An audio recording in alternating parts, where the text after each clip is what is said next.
Tafsir Al-Misbah. Surah Al-Baqarah, ayat 50. Dan ingatlah, ketika kami belah laut untuk kamu, lalu kami selamatkan kamu, dan kami tenggelamkan pengikut-pengikut Firaun, sedang kamu sendiri menyaksikan.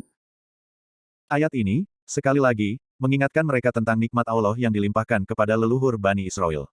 Dengan sedikit terperinci, ayat ini memerintahkan Bani Israel, dan ingat pula lah, di samping mengingat nikmat-nikmat yang lalu, ketika kami belah laut, yakni Laut Merah, yang dikenal juga dengan Laut Kulsum, yaitu di satu daerah dekat terusan Suez dewasa ini, atau yang dahulu dikenal dengan nama, Fam al-Hairuts, untuk kamu hai Bani Israel, yang ketika itu bersama Nabi Musa meninggalkan Mesir menuju Sinai.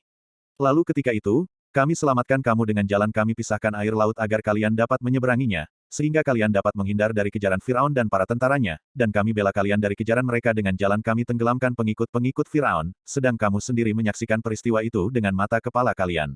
Adapun Firaun, maka kami selamatkan badannya agar menjadi pelajaran bagi generasi sesudahnya, sebagaimana terbaca dalam Quran Surah Yunus ayat 92. Ketika terjadi eksodus itu, Nabi Musa alaihissalam bersama umatnya, tidak menempuh jalan yang biasa ditempuh untuk menuju ke Sinai. Mereka tidak menelusuri pantai Laut Tengah yang jaraknya hanya sekitar 250 mil menuju Sinai. Tetapi mereka menelusuri jalan arah tenggara, menelusuri Laut Merah, untuk menghindar dari lalu lalang kafilah, sekaligus menjauhkan diri dari kejaran Firaun. Musa alaihissalam menempuh jalur tersebut atas perintah Allah sebagaimana diisyaratkan oleh Quran Surah Asy-Syu'ara, ayat 52. Allah memerintahkan menempuh jalur itu, agar dalam perjalanan menemukan Laut Merah, dan terpaksa berhenti karena dihadang oleh laut yang kemudian dalam kenyataannya dijadikan Allah sebagai kuburan bagi tentara Firaun. Demikian lebih kurang tulis Thohir Ibnu Asyur. Ada yang berpendapat bahwa, Musa alaihissalam bersama umatnya meninggalkan Mesir atas izin Firaun, tetapi rupanya setelah mereka berangkat, Firaun menyesal membiarkan tenaga-tenaga yang mereka pekerjakan itu meninggalkan Mesir, atau menduga bahwa, Musa alaihissalam dan pengikutnya bermaksud melakukan makar atasnya, karena beliau menempuh jalur yang tidak biasa, maka karena itu, Firaun mengejar mereka. Pembelahan laut dipahami oleh sementara ulama dalam arti air surut setelah pasang, dan dengan demikian ia adalah peristiwa alam biasa.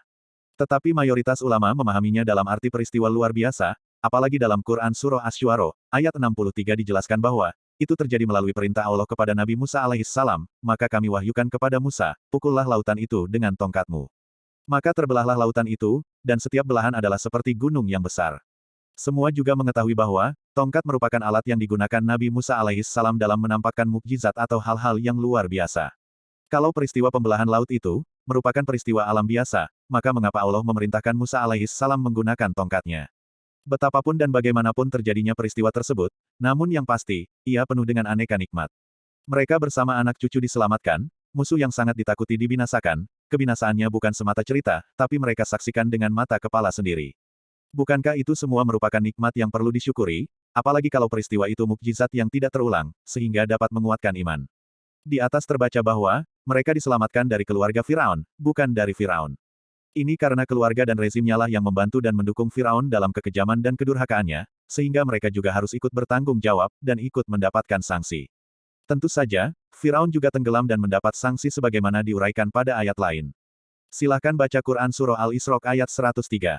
Boleh jadi juga, Firaun tidak disebut di sini karena badannya diselamatkan Allah Subhanahu wa Ta'ala. Ia tenggelam tetapi kemudian terdampar di pantai, dan dikenal oleh masyarakatnya, sehingga dapat mereka awetkan dengan pembalseman, dan dapat bertahan hingga kini dalam bentuk mumi yang disimpan dalam Museum Mesir di Kairo. Adapun tentaranya, maka mereka tidak diawetkan, bahkan boleh jadi tenggelam ke dasar laut, sehingga hanya mereka yang disebut oleh ayat ini, sebagai ditenggelamkan Allah Subhanahu wa Ta'ala. Demikian sekali lagi, Al-Quran membuktikan kebenaran dan ketelitian informasinya. Untuk jelasnya, silahkan baca Quran Surah Yunus ayat 92.